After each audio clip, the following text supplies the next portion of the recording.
Right， 大家早上好。那今天非常高興就能夠來到 Sepang Circuit 這邊，準備要測試即將在馬來西亞市場發布的這個第6代的 Honda Prelude。然後這次 Honda Malaysia 除了準備 Honda Prelude 之外，它也讓我們同場體驗這個 Honda Civic eHEV。因為眾所周知 ，Civic eHEV 跟 Prelude 用的都是 2.0L 的 eHEV 混合動力系統。然後我上一回已經在日本 Honda 的這個測試基地，就是 Toshigi Plant 去試駕了 Honda Prelude。不過那個時候我們只是駕 Prelude， 我們沒有駕 Civic eHEV。非常難得的一個機會，可以在 Sepang Track 裡面去試駕這個。雖然它不是為賽道，不是純為賽道而生的這個 Honda Prelude， 但是我們可以透過這個經驗，對這個車子有更深一層的認識，更深一層的了解，更多一種體驗。它是一個非典型的 JDM 車型，因為它不是傳統我們說後輪驅動啦，然後或者是什麼開篷的 Roadster 啦等等，不是，它有它自己的角色，它有它自己的這個定位，它有它自己的角色要扮演。然後我們就馬上開始今天這集的影片 ，Let's go！ 那資深的 Honda 車迷都會知道啊，在 Honda 的家族當中呢 ，Prelude 向來都不是最快的那一台，那個是 NSX， 它也不是最競技的，因為已經有了 Type R， 所以 Prelude 的 DNA 始終明確，它就是一台大人的跑車。作為 Honda 的技術先行者啊，它存在的意義就是首發黑科技。那過去 Honda Prelude 的對手呢是 Toyota Celica 和 Nissan Silvia 等車型，但隨着這些老對手們紛紛的轉型或者是消失在市場上，那在 TT 停產後的市場真空期啊 ，Prelude 趁勢切入，成為精緻雙門轎跑的唯一選擇。當然，它不是從零開發的專屬底盤，而是直接沿用了 Type R 的 Dual Axis Strut 和 Brembo 剎車，用最低成本就能夠擁有最頂級的操控基底。我覺得第6代 Honda Prelude 身負重任啊，它必須要在 EV 時代的這個夾縫間，用數位代碼去保住 Honda 最核心的換擋靈魂。Alright， 所以我們現在就用這個 Honda Civic eHEV 來做熱身。等下再看跟這個 Prelude 有什麼樣的分別。OK， 同樣是經典的 Civic 操控感，非常的 stable。加速 Normal Mode。eCVT 的聲浪 Brake， 所以它的整個 tuning 還是相當的溫和，相對的保守。Right， 加速。哇，那個微微的瞬間扭力啊，的確是 eHEV 的一個很大的賣點。所以你在補油的時候，它會比純汽油車，純汽油 I mean 就是 1.5L 的 Turbo 啦，會有 Turbo lag 比較慢，那這個響應速度非常的快，非常的及時這樣子。這個也是我覺得是 best of both worlds 啦，你車子又省油，車子又有力，差別只是可能沒有換擋節奏這麼層次分明的這種感覺。那剛才在試駕環節的間中呢，我就有機會再次訪問了這個 Tomoyuki Yamagami， 也就是Honda Civic eHEV 跟 Honda Prelude 的這個總工程師。所以我問他了幾個問題啦。首先第一個就是為什麼車子會比 Civic eHEV 重？兩門車嘛，雙門車Coupe為什麼會重過 Sedan？ 那他告訴我最主要的就是他用了很多來自 Type R 的這個 chassis component 底盤部件，強化加強的部件，讓到它雖然是一個 Coupe， 但是車重卻比這個 Civic eHEV 重。再來，因為這個車子的 MV Hash 它的隔音表現 soundproofing 是優於 Civic eHEV 的。然後第二個我問他的問題就是因為為什麼會使用 Continental Premium Contact 而不是Continental 的 Sport Contact 或者 Max Contact 等等，那他告訴我，這個是經過深思熟慮之後，他們決定選擇用 Continental Premium Contact 6， 因為他不想要用那一些 Sport Tire 或者是 UHP Tire， 因為它會破壞掉 Prelude 的這個 GT Mode，Prelude 要帶給消費者的這種感覺，所以 Comfort。然後與此同時要有抓地力，但是它又不可以在濕地的時候太快的讓 ESC 介入，會potong steam 啦。Put it this way。Alright， 我們現在用 Prelude 的 S Plus Mode， 我們來做 Acceleration。And 3, 2, 1, go！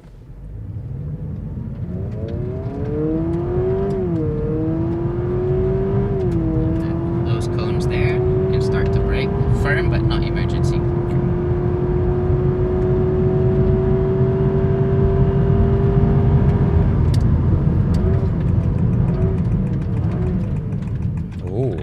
downshift。Yeah. Alright, so 第二輪我們就關掉這個 S Plus Shift and 3, 2, 1, go。The cones you can break.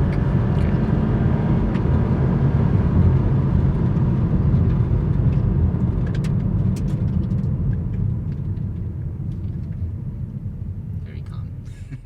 So 剛才我們已經試了 Honda Prelude with S Plus Shift 跟 without S Plus Shift 的這個差別，那差別是蠻大的，因為它不只是換擋的節奏更快、更及時、更迅速，然後它的聲音也是不一樣，所以它更多是一種 emotion。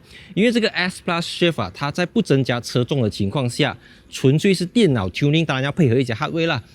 它能夠做到這樣子的東西，所以剛才我們就問了這個工程師 Prelude 的開發工程師說，他說他們在設計這個 S Plus Shift 的時候，他是 benchmark 這個 Porsche 的變速箱跟奧迪 TT 的換擋速度等等，所以就是怎麼樣用最低成本、用最有效、最 efficient 的方式，可以給到你那一種跑車的換擋速度跟換擋的 emotion。雖然馬力未必夠那些超跑大，但是它可以給你一種 balance， 給你一種和諧、一種平衡感。那仔細觀察左邊這張圖片的減速曲線呢，它的下半部是非常滑順的，動力回收非常的線性。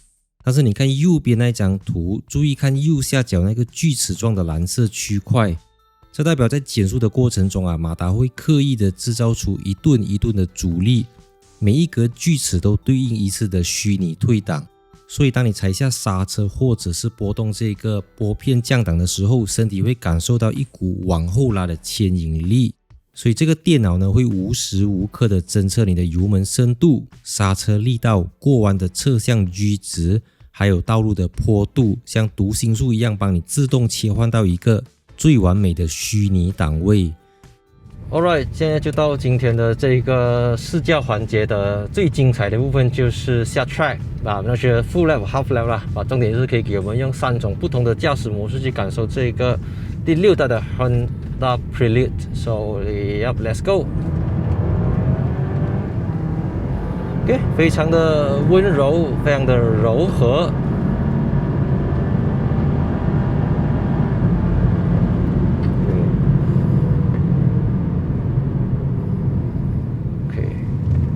因為我們都知道這個 Honda Prelude 它的 2.0L 的 EHEV 是184個 PS 跟300多個 Nm，0到100大概8.2秒，甚至可能比 Civic EHEV 還慢，因為車子更重，有這個 Type R 的 component 等等。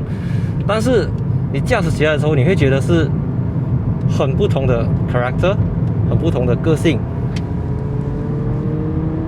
它叫無限滑翔啊，它的那種感觉就是讓你跟着車子去搖擺。你看那個 downshift， fact or not？ OK， Sport mode and let's go。 Black car starting its hot lap. Just watch out, red car. OK。 6000 RPM， 我很難得可以看到 RPM 啊。在一台 hybrid 身上6000轉 6000 RPM lift off。 OK， 聽它的 downshift， OK， 很 aggressive 的 downshift 的聲浪。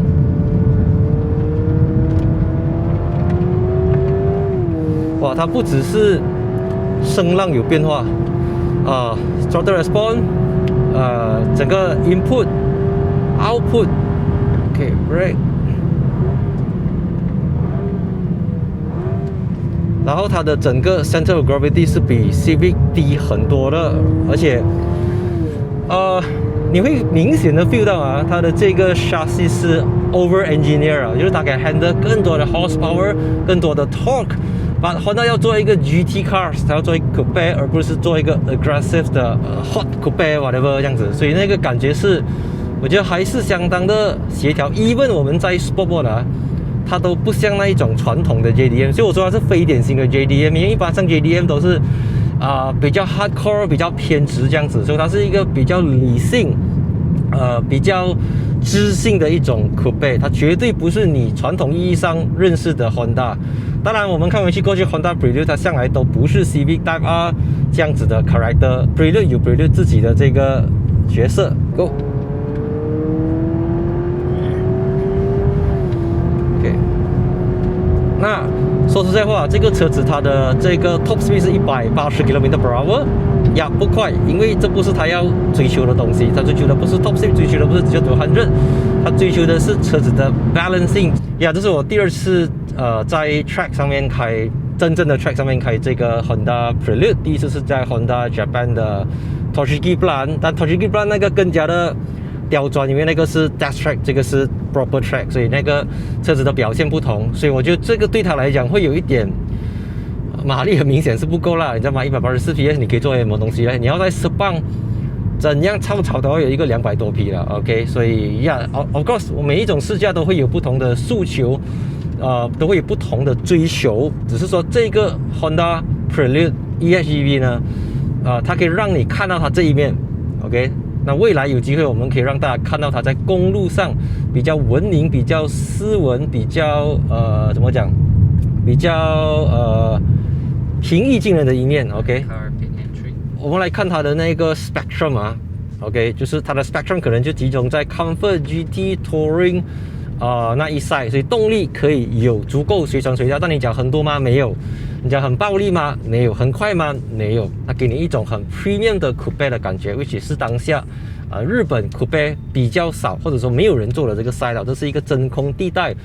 這是 Honda 找出來的一條3不管地帶，不是後輪驅動，沒有 turbo 引擎 ，right， 沒有 LSD， 不可以做 drift，whatever，right， 但是Prelude 他做到了自己，他完成了自己的一個角色。所以希望你可以記得 follow Instagram， 然後來在 Facebook bash and see you in my next video。3、2、1 cut。OK，thank you very 你在屁。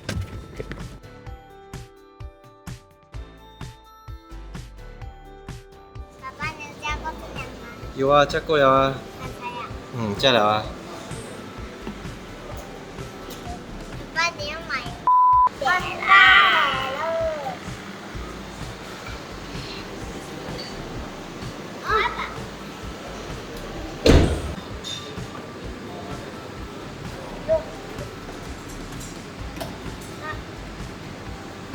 I was assigned to the R&D department specializing in noise and vibration.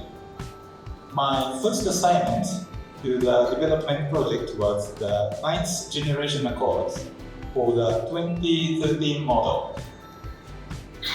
I later joined the development project for the 2021 Civic and served as the large project leader. During this period, I plan to visit Malaysia for the launch of Civic in 2022. Unfortunately, the pandemic prevented that trip. So being here today as the NBL of the 6th generation Prelude is truly special for me. I sincerely appreciate the opportunity to meet all of you in person.